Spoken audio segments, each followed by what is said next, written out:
Assalamu alaikum, my dear students. My name is Mohammad Raheel Sabwar, your biology tutor for grade 12. तो आज के इस lecture में हम डिस्कस करने जा रहे हैं सेक्स डिटर्मिनेशन। इस लेक्चर में हम ये आइडेंटिफाई करेंगे कि सेक्स क्रोमोसोम्स क्या होते हैं। फिर हम ये भी आइडेंटिफाई करेंगे कि ऑटोसोमल क्रोमोसोम्स क्या होते हैं। हम ये देखेंगे कि सेक्स क्रोमोसोम्स और ऑटोसोमल क्रोमोसोम्स का बॉडी में क्या फंक्शन है, ये किस तरह और कब डिस्कवर हुए और ये हमारी बॉडी में आकर हमारी बॉडी में क्या क्या चेंजेस लेके आते हैं। इन तमाम चीज़ों को समझने के लिए आइए चलते हैं लाइट बोर्ड की तरफ। बिस्मिल्लाहिर्रहमानिर्रहीम। डिस्कस करने जा रहे हैं सेक्स डिटर्मिनेशन। सेक्स डिटर्मिनेशन से क्या मुराद है? सबसे पहले ये कॉन्सेप्ट जो था वो स्टडी किया टी.एच. मॉर्गन ने। टी.एच.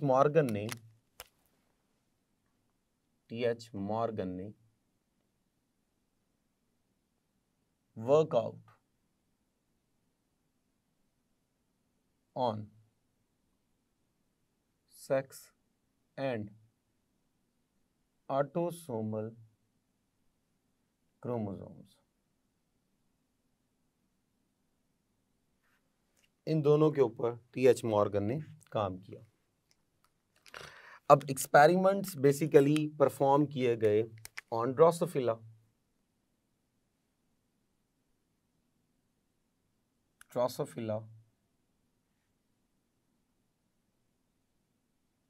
मेलिनोगैस्टर।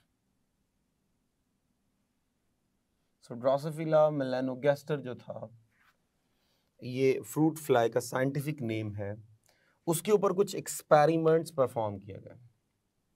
अब इन एक्सपेरिमेंट्स के दौरान इसने ऑटोसोमल क्रोमोसोम्स और सेक्स क्रोमोसोम्स को आइडेंटिफाई किया।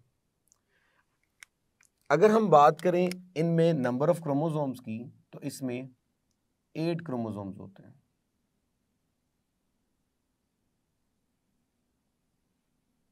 8 क्रोमोसोम्स। और ये जो 8 क्रोमोसोम्स है ये 4 पेयर्स में होते हैं, यानी 4 होमोलोगस क्रोमोसोम्स होते हैं।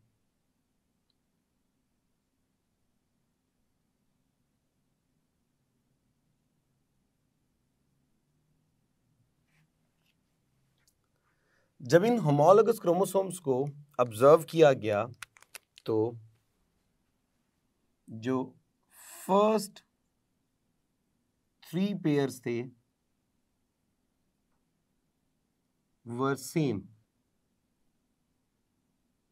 In both mean male and female. 8 chromosomes में यानी 4 पेयर्स में जब इनको ऑब्जर्व किया गया तो जो पहले 3 पेयर थे वो मेल और फीमेल दोनों में बिल्कुल सेम थे। जब दोनों में बिल्कुल सेम थे तो लास्ट को फिर फोकस किया गया। Last pair was different. जो लास्ट पेयर था वो डिफरेंट था। अब क्या डिफरेंस नजर आया? In female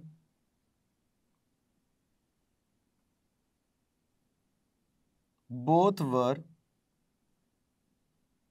rod shape. Female में दोनों रॉड शेप थे और मेल में, in male one was J shape, second was rod shape.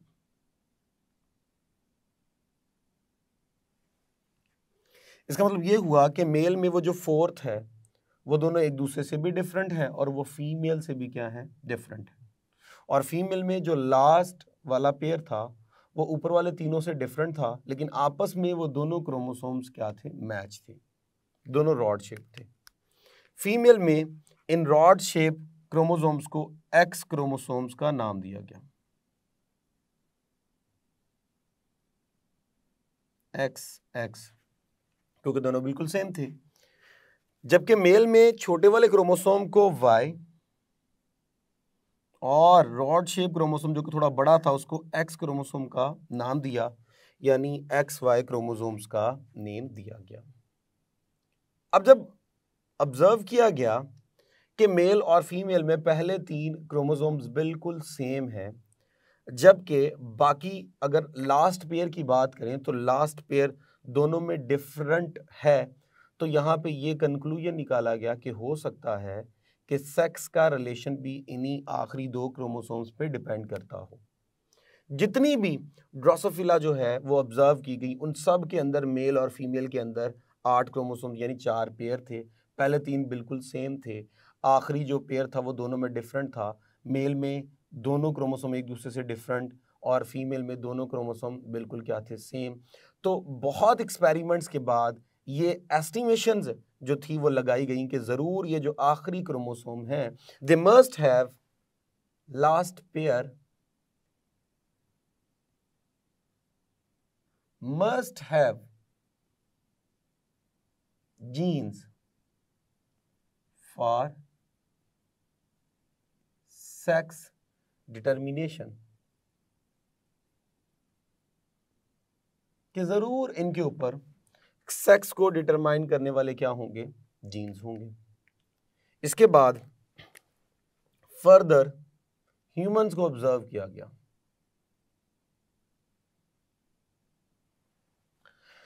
अगर हम ह्यूमंस की बात करें तो ह्यूमंस के अंदर 46 क्रोमोसोम्स हैं,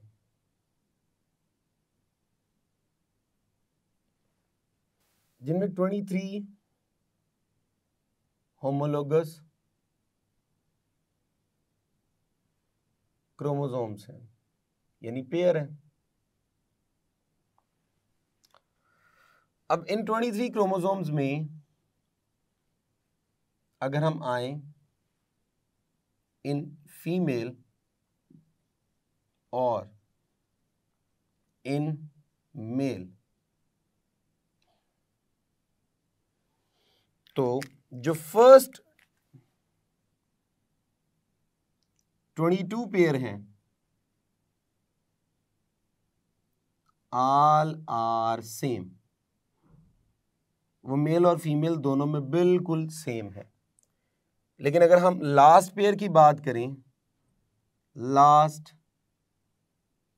पेयर इज डिफरेंट।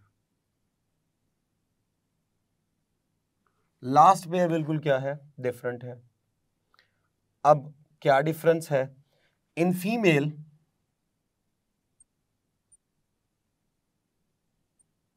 बोथ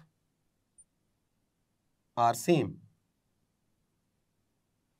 और इन मेल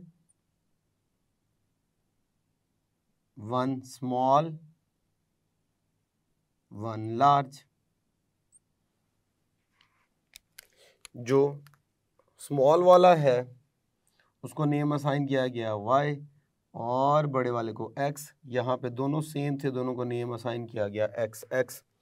अब यहाँ देख लीजिए, यहाँ फिर डिफरेंस जो है वो आखिरी पेयर पे है, और जब आखिरी पेयर पे डिफरेंस है तो सेक्सेस में भी क्या है, डिफरेंस है। जितने ह्यूमंस को ऑब्जर्व किया जाए सबके अंदर ऐसा ही होगा कि फीमेल्स में आखिरी पेयर जो है वो सेम होगा, मेल में आखिरी पेयर डिफरेंट होगा, और मेल और फीमेल दोनों के पेयर्स एक दूसरे से क्या होंगे, डिफरेंट होंगे। तो फिर वंस अगेन डिफरेंस जो है वो आखिरी पेयर पे निकला, तो बात और थोड़ी कंफर्म हो गई कि ज़रूर ये जो आखिरी पेयर डिफरेंट है, सेक्स में वेरिएशन का जिम्मेदार भी यही है, या सेक्स डिटर्मिनेशन का मेन जिम्मेदार भी यही है।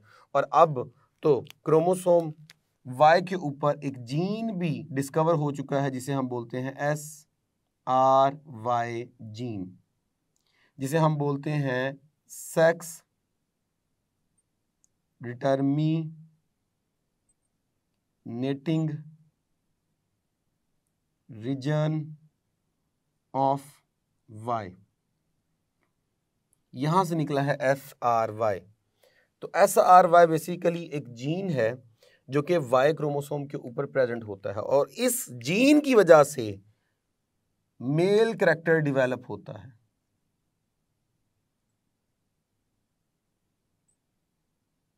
मेल कैरेक्टर डेवलप होता है। अगर ये जीन ना हो तो कभी भी मेल कैरेक्टर डेवलप ना हो। अगर हम XY जो है वो क्रोमोसोम्स रखें और Y में से SRY जीन उतार लें तो कभी भी मेल कैरेक्टर डेवलप नहीं होगा। तो ये जीन जो है वो मेलनेस जो है वो पैदा करने का जिम्मेदार है। तो इस तरह यहाँ से भी कंफर्म हो गया कि आखिरी पेयर जो है उस पे कुछ जीन्स हैं which are responsible for the determination of sex. उसके बाद कुछ मज़ीद एक्सपेरिमेंट्स किए गए कुछ और एनिमल्स के ऊपर, जिनमें एक था ग्रास होपर।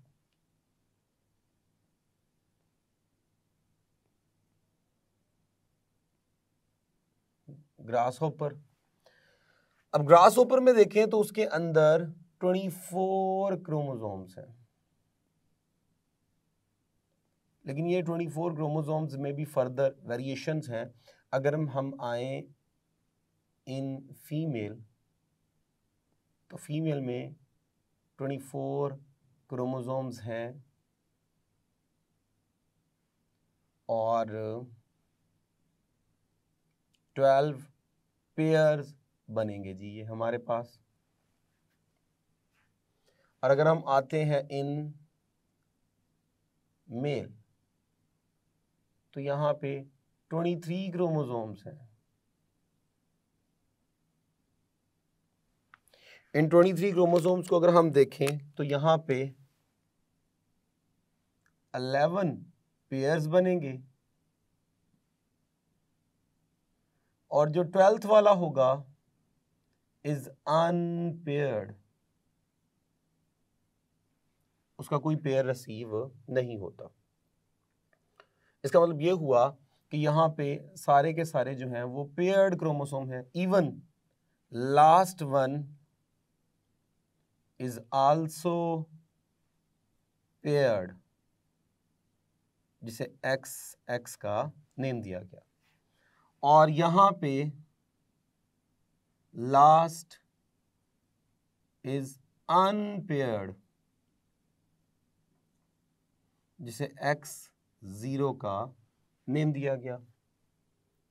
अब वो तमाम मेंबर्स जिनमें 24 क्रोमोसोम्स होंगे वो हमेशा क्या होगी, फीमेल। और वो तमाम जिसमें 23 यानी एक क्रोमोसोम कम होगा और लास्ट वाला पेयर अनपेयर्ड होगा वो हमेशा क्या होगा, मेल। तो वंस अगेन डिफरेंस जो निकला वो लास्ट पेयर पे निकला। इसका मतलब इन तमाम एक्सपेरिमेंट्स में अगर हम देखें तो हमारे पास जो मेन डिफरेंस निकल रहा है वो लास्ट पेयर के लिहाज से निकल रहा है कि लास्ट पेयर हमेशा क्या होगा, डिफरेंट होगा। वो with respect to morphology different हो सकता है, वो विद रिस्पेक्ट टू नंबर्स भी उनमें क्या आ सकता है, डिफरेंस आ सकता है। और इन तमाम एक्सपेरिमेंट में ये बात क्लियर हो रही है कि ज़रूर इनके ऊपर जीन्स हैं जो कि क्या कर रहे हैं, जो कि एक्सप्रेशन कर रहे हैं सेक्स की।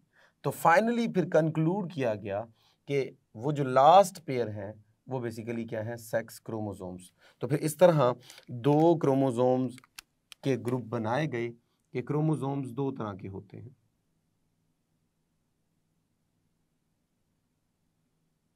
एक को कहा गया ऑटोसोमल क्रोमोसोम्स और एक को कहा गया sex chromosomes.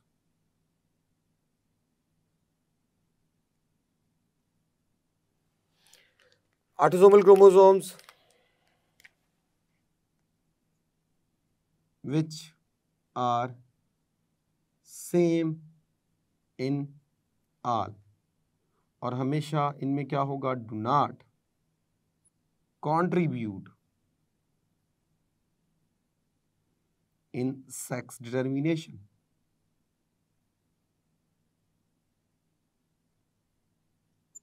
and these are involved, ये मोस्टली क्या होता है, मोस्टली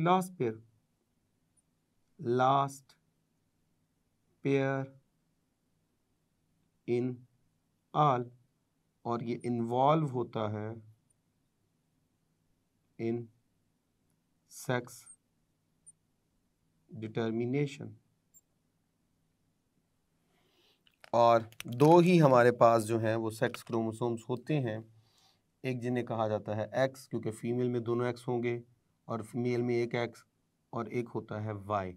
ये दोनों जो हैं वो हमारे पास जो हैं वो सेक्स क्रोमोसोम्स हैं। तो इस तरह इस लेक्चर में हमने डिस्कस किया sex determination, discovery of sex chromosomes and autosomal chromosome.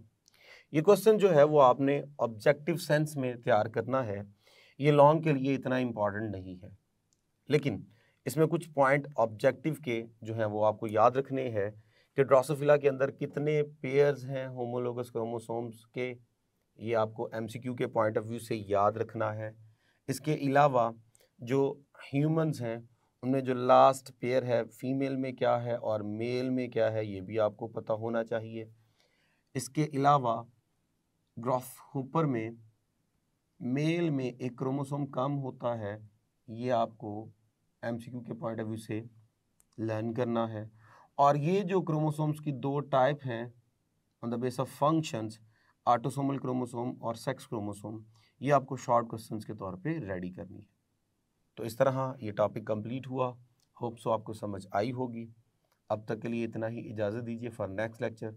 Thank you very much. अल्लाह हाफिज़।